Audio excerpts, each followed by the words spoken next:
Hey, what's going on, folks? Wanted to make a quick video about two important historical figures and things that they said about the Illuminati. The first person I want to get into is Woodrow Wilson. Now, Woodrow Wilson is one of the most interesting presidents in history. He had a PhD, he was a college professor, and if you actually look into this man, he wrote a book when he was running for president called The New Freedom.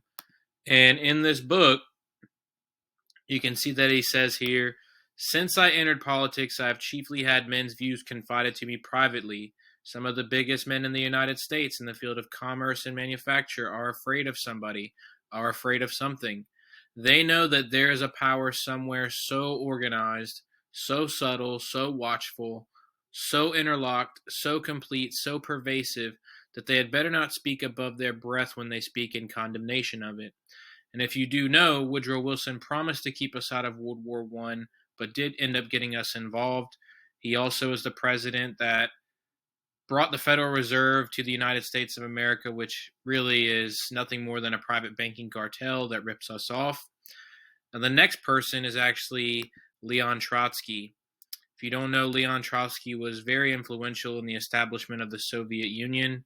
He's one of the most influential figures in the history of communism and socialism. And here's something that he said in his autobiography. It's called My Life. You can see, but the old moral ways of living which men were trying to keep just for the sake of keeping them acquired a new meaning. In certain branches of Freemasonry, elements of an obvious reactionary feudalism were prominent, as in the Scottish system, like Scottish Rite of Freemasonry. In the 18th century, Freemasonry became expressive of a militant policy of enlightenment, as in the case of the Illuminati, who were the forerunners of revolution. On its left, it culminated in the Carbonari. The Carbonari are kind of like this Italian nationalist secret society that formed in the mid 19th century.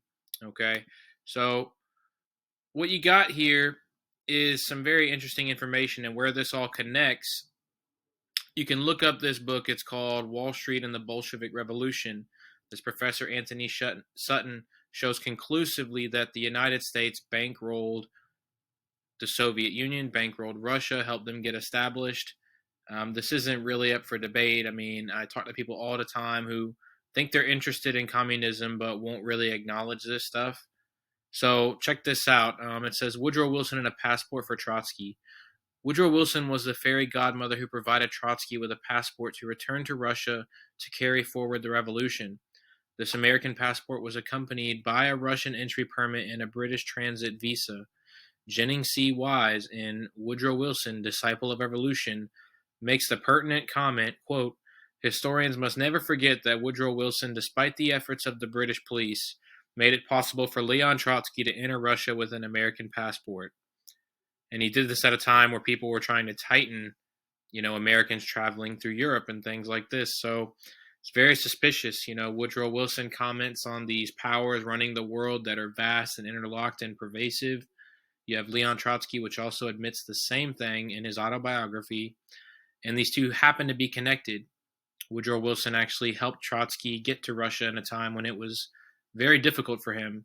Trotsky had been in the United States trying to raise funds and get revolutionary activities going on. So all this stuff is connected. I've been making some videos trying to show you that the Cold War was a scam to levy huge taxes on our populations, to improve the military technologies, and improve techniques for controlling the world. And that's basically what we're living through the effects of right now. So I hope this video gives you some solid information. These books are available in my digital library that I went over today. This one by Anthony Sutton called Wall Street and the Bolshevik Revolution. He also has written a book about Adolf Hitler and Wall Street, and also Franklin Delano Roosevelt and Wall Street. So if you want to check out those books, please consider donating something to my digital library. Let me know what you guys think in the comments. God bless.